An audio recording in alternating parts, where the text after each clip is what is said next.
Escape Pod, Episode 703, Light and Death on the Indian Battle Station, by Farah Naz Rishi.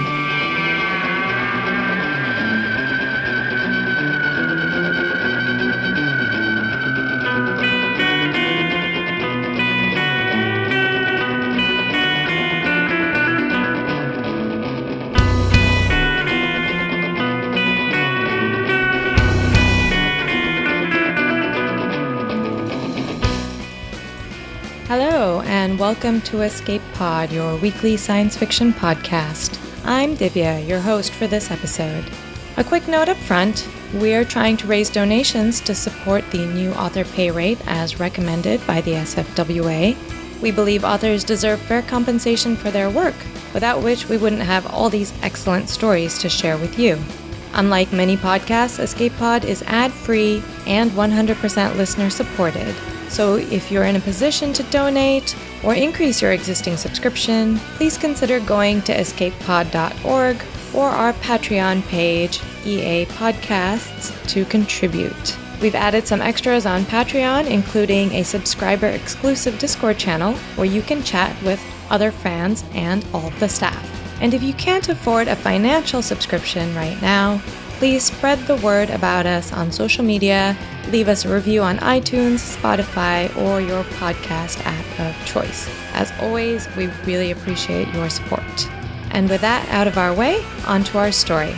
This week, we bring you Light and Death on the Indian Battle Station by K.N. Bose. The story was first published by Fireside Magazine in October 2018. K.N. Bose writes speculative fiction. Frequently ambushed by stories, she took the 2007 Clarion Workshop for Science Fiction and Fantasy Writers in Self-Defense. K.N. is an online member of Codex, a group of neo-professional authors, the Written in Blood Writers Group, and a member of the Science Fiction and Fantasy Writers of America. She's published short stories and poems in various online magazines and paper anthologies. Her website is at knbowes.com. That's KEYANBOWES.com. Your narrator this week is Farah Naz Rishi. Farah is a Pakistani-American Muslim writer and voice actor, but in another life she's worked stints as a lawyer, a video game journalist, and an editorial assistant. She received her BA in English from Bryn Mawr College, her JD from Lewis and Clark Law School, and her love of weaving stories from the Odyssey Writing Workshop. When she's not writing, she's probably hanging out with video game characters. You can find her at home in Philadelphia or on Twitter at faraway. That's FAR_AH_WAY. Now, get ready to celebrate the Festival of Lights, because it's story time. Light and Death on the Indian Battle Station by K.N. Bose. Narrated by Farah Naz Rishi. Diwali, the Festival of Lights, is a magical time of the year, even on the Indian Battle Station. 100 tiny oil lamps decorated our apartment, glimmering along window ledges, glowing at the corners of the Rangoli floor pattern, shining in the little niche with the image of Lakshmi, goddess of prosperity. Savitri!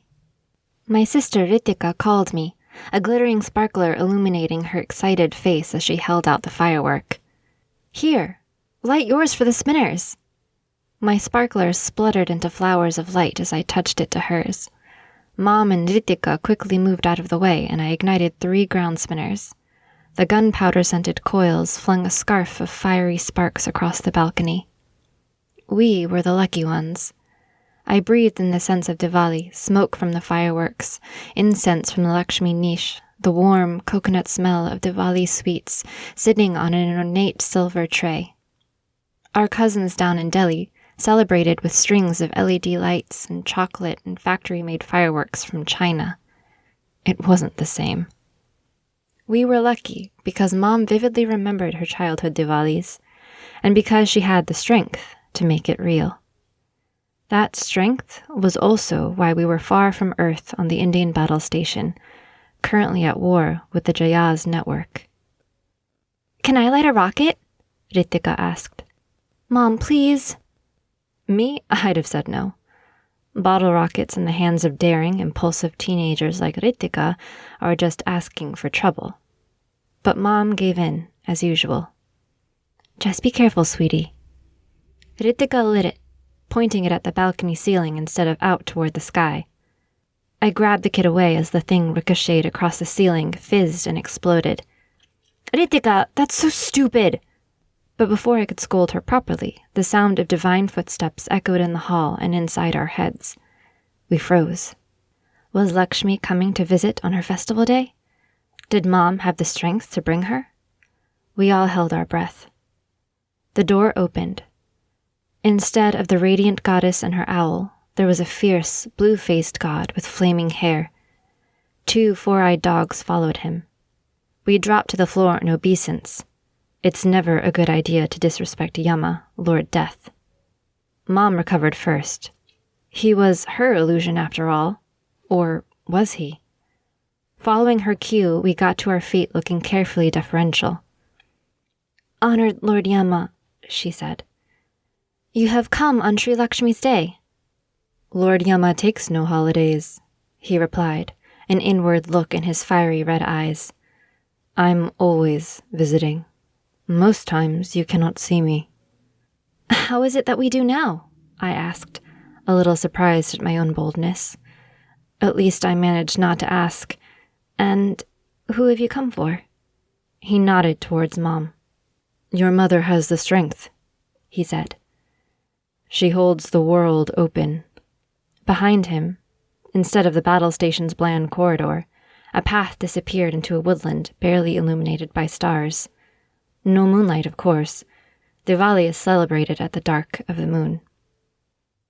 All the little lights in our apartment flickered, as though a strong wind was blowing through. The room's broad window ledges disappeared along with the oil lamps and fireworks in Narangali and Lord Yama. Damn, said Mom. I'd hoped they'd hold off until tomorrow. I'm so sorry, kids. Tonight's battle could be crucial. The war is at a turning point right now. Mom's turquoise blue sari morphed into her silver battle station uniform. She pulled us in for a long hug before rushing out the door. She'd be needed in the situation room with all the other telepaths. Wow, scary illusion, that Lord Yama, I said, trying to hide my fear for Ritika's sake. Here, try this coconut burfi, it's good. I gestured at the Diwali sweets still on the table. They were real, made with ingredients the synth had formulas for. I handed her one. Pity Mom had to leave, and Diwali's over. Watch this, Ritika said, waving the coconut burfi at the viewport. The balcony reappeared, and a line of oil lamps twinkled along the parapet and window ledges. The Rangoli pattern Mom made again decorated the floor, and I wore a silk tunic instead of jeans and t-shirt. What? I asked, astonished. You have the strength? When did that happen? These last 2 years, she said. Mom wouldn't let me tell anyone, not even you. A year ago, I'd have been jealous of her. I was bitterly disappointed when I reached my teens with no hint of strength, and upset that Mom was relieved instead of sympathetic. I thought she was mean, not wanting me to grow up strong. Now, instead of jealousy, it was fear. Fear for Ritika. When I turned 18 6 months ago, Mom took me to the observation deck to see the situation room. Since she was off duty, she couldn't have known it would suddenly become one of the worst skirmishes of the war. In minutes after we got there, 4 telepaths fell. By the time Mom hustled me away, a 5th went down. Uncle Joshi from down the hall. He was the one who didn't recover. His family left the station, including my best friend Mira. After that day, I'd understood. After that day, I'd waited up whenever Mom got called to the situation room. She's afraid you'll be drafted, I said to Ritika. Won't be drafted, Ritika said, her mouth full of coconut candy. I'll volunteer. Don't be silly, I said. The war will be over by the time you're of age. Next year we'll be in Delhi, or DC. In civilian life, Mom was a diplomat in the Indian Foreign Service. I spoke with fingers crossed. If the war went wrong, we might still be on the station in 3 years' time. More and more casualties. Ritika joining Mom at the telepath's table? Or worse, replacing her? And me still working in station support and worrying about them both. I want to see Mom at work, Ritika said. You have to be 18, I said. Anyway, there's nothing to see. The telepaths sit around a table and throw mind blasts at the enemy. It's like a conference where you can't hear anyone talk. I didn't tell her that suddenly there'd been a scream, and a telepath would fall unconscious across the table. Assistants would remove them on gurneys to the recovery room. Sometimes the telepaths recovered and went back into battle. Sometimes they were left as a shell, or a corpse, like Uncle Joshi.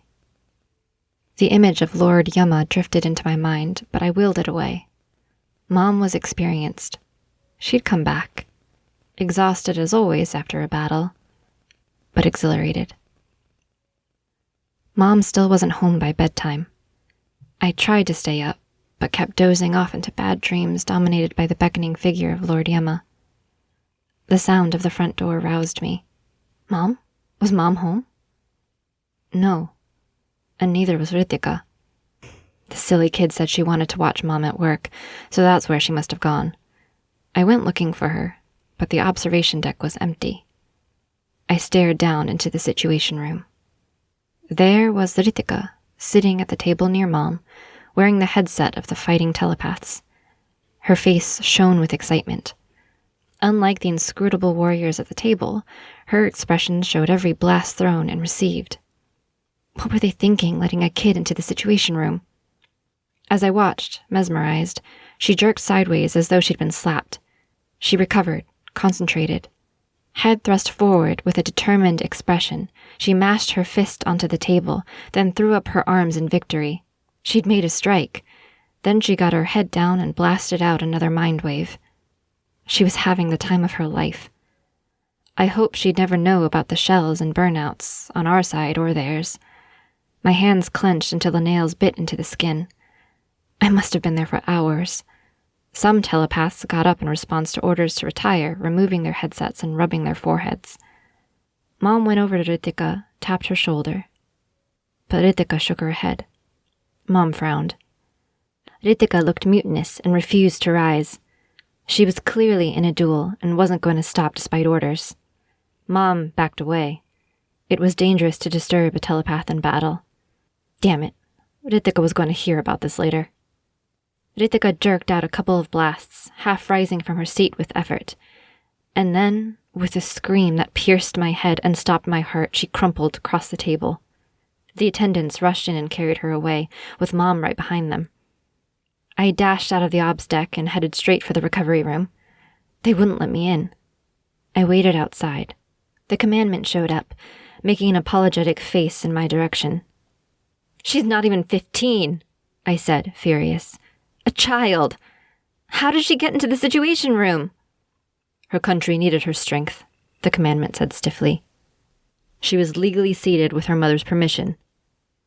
I didn't reply, because at that moment they brought the gurney out and turned down the hallway to our apartment. Mom and I hurried alongside. Ritika didn't move. Your sister won it for us, the commandant called as we left. Jayaz has surrendered. We'll start demobilizing next week. In our living room, Ritika laid on the gurney, her breathing so shallow I could hardly see it. I desperately prayed she would make it back whole and not a shell. Mom sat holding her still hand and looking bleakly at the door. The air shimmered and the dark forest pathway opened up. Mom, I said, what are you doing? I heard the divine footsteps approach. It's not me, Mom said. She indicated Ritika, lying comatose. She's very powerful. I think it's her subconscious. It is, said a sonorous voice that echoed in our heads as much as in the room, and with dread I knew Lord Yama had arrived. His dog stood rigid as pointers on either side of the gurney. He scooped a small brightness from Ritika's body. No! Cried Mom, throwing herself on Ritika. It's a long journey back to Yamalok, he remarked as he left for his realm. The four-eyed dogs followed. Ritika! I called urgently. But of course she just lay there, still, and silent. Ritika, no! Lord Yama was vanishing down a disappearing path. Without Ritika's strength, everything was reverting to normal. Normal, but for my little sister being gone. No! I said again, my mind a whirl of thoughts and denial. And then, the beginning of an idea. Mom, can you open the path between worlds and hold it stable? I can hold the illusion, Mom said tearfully. But she can't return. I'm gonna bring her back. Darling Savi, it can't be done. Then why did you name me Savitri?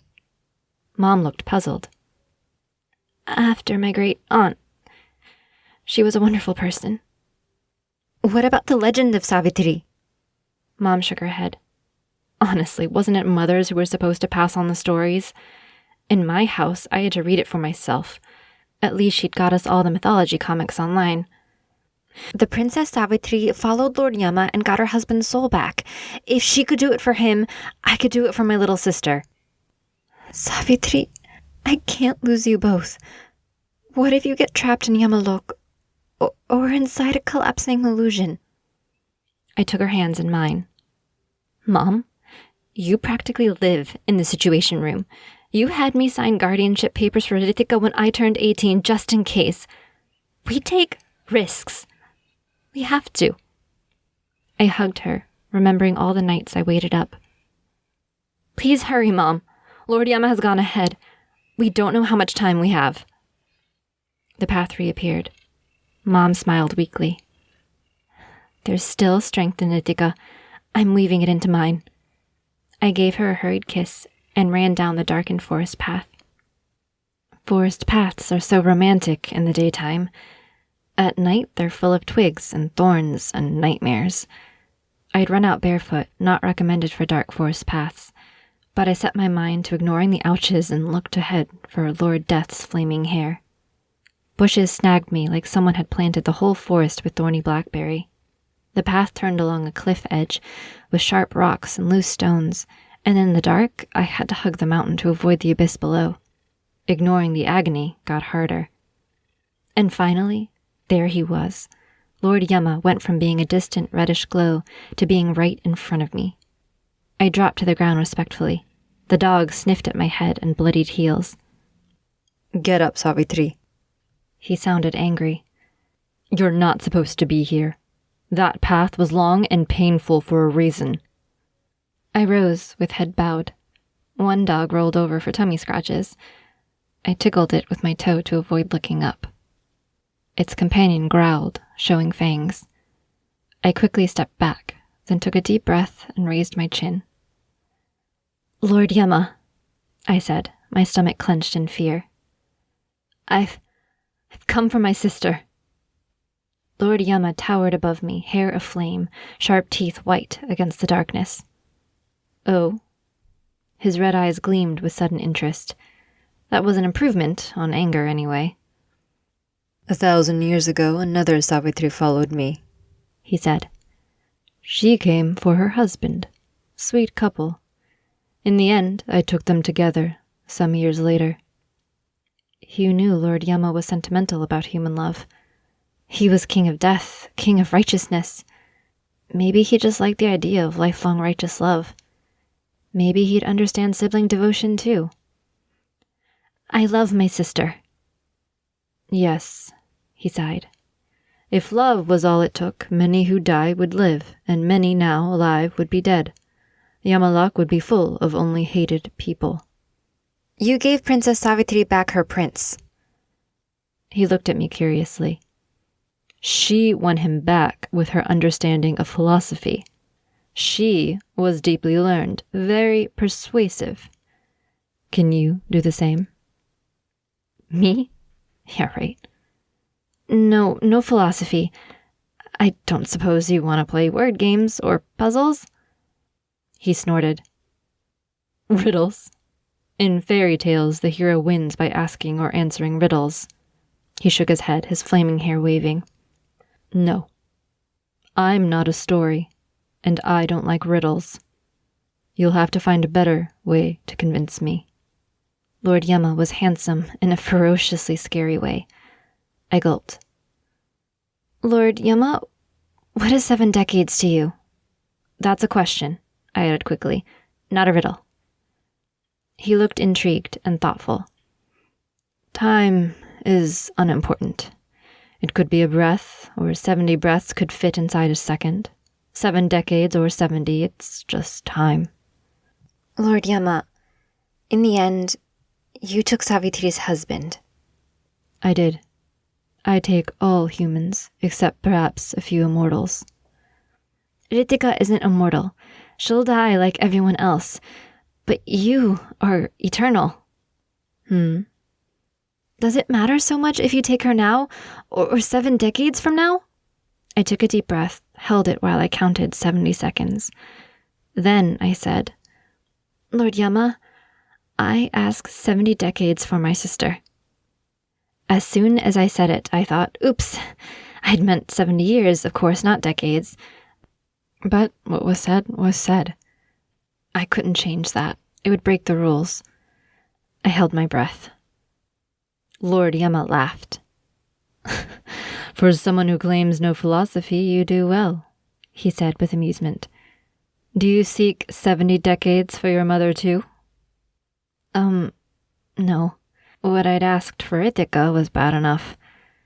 Please, give her a normal long life, but a good one. I don't want to know how long. What'll you give up? Asked Lord Yama. My time, I said instantly.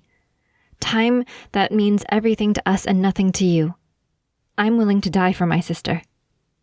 Would it work? I waited, fearing death and hoping for time. Lord Yama chuckled. Your time. He thought for a moment, then laughed again. Take your 70 decades for Ritika, and for you too.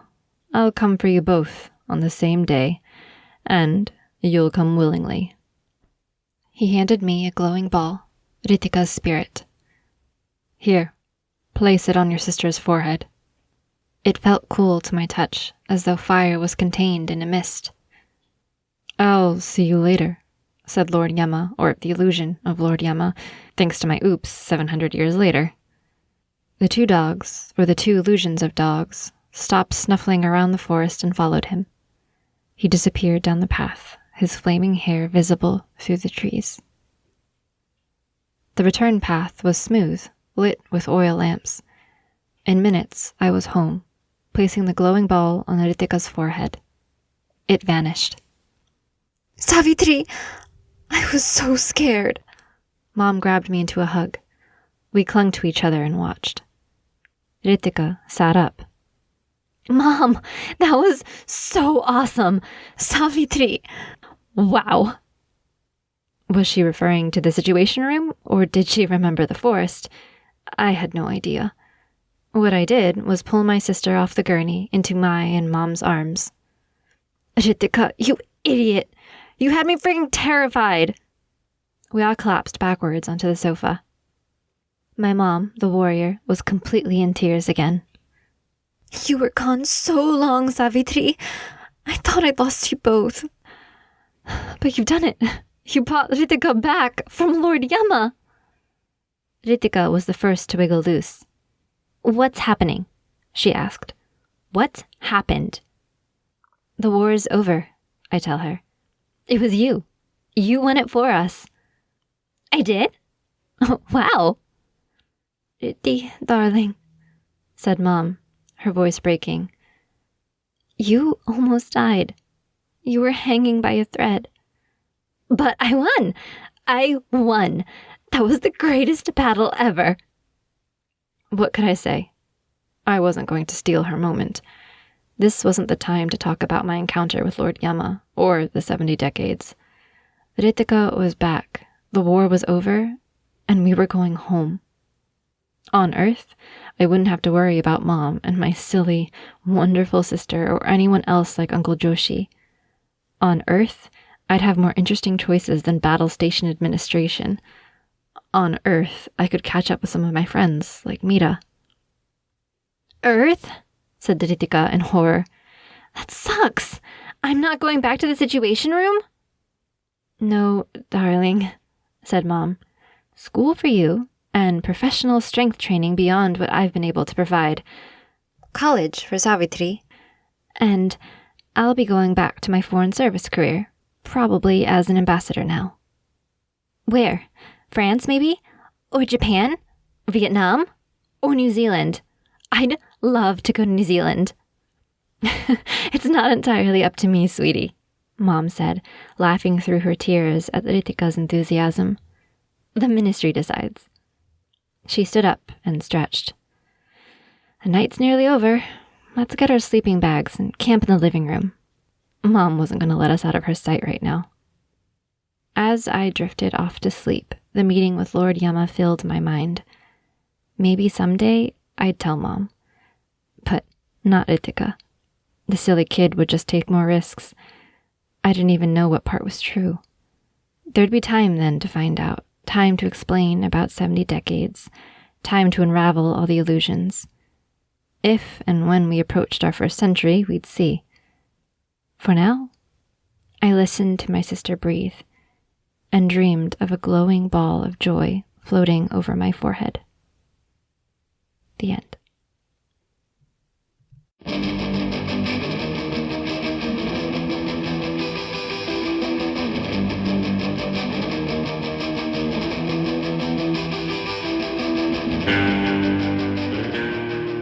And that's our story. This year, Diwali falls on Sunday, October 27th. In my memory, this holiday is associated with new clothes, sweet treats, and sparklers. As the Festival of Lights, people not only cover their homes with oil lamps, or these days electric lights, but they also light off firecrackers. Though it has religious roots, it's fun as a secular holiday as well, and not one that I've ever seen mentioned in a futuristic space setting. Diwali, or Deepavali as it's said in Sanskrit, is a celebration of symbolic victory of good over evil, and of inviting prosperity into your home. Kayan's story caught my attention immediately. Not only does it incorporate the holiday, it weaves the themes of this celebration into the fabric of its plot, and adds an interplay of technology and magic. I love that it makes no attempt to stay within genre boundaries, which allows it to move seamlessly from the literal to the allegorical. The story also recasts one of my favorite mythological stories, that of Savitri and Satyavan. Both Savitris start out seeming as weak, but end up saving their loved one with determination and cleverness. In this case, it's her mother and sister who have strength, but it's Savitri who has the idea and the persistence to bring her sister back from the arms of Yama, the god of death. In the end, good triumphs on both the personal and the global scales. I hope that your life is also full of light and triumph this weekend, and that you come back next week for a very different story about empathy, humanity, and robots. A quick final note, Aidan Doyle, associate editor of Podcastle, is part of a new anthology called Vital, The Future of Healthcare, and they've just launched their Kickstarter, which will run through November 14th. If you'd like to learn more about the project and consider supporting it, please visit Kickstarter.com or vitalanthology.com. That's VITALANTHOLOGY.com. Escape Pod is a production of Escape Artists Inc. and is brought to you with a Creative Commons Attribution, Non-Commercial, No Derivatives license. Don't change it, don't sell it, please do go forth and share it. If you'd like to support Escape Pod, please rate or review us on Spotify, Apple Podcasts, or your favorite app.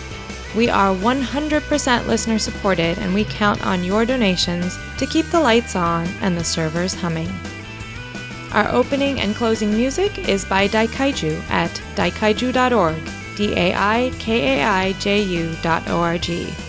And our closing quotation this week is from Anne Frank, who said, quote, "Look at how a single candle can both defy and define the darkness." Thanks for listening, and enjoy your auditory adventures through time and space.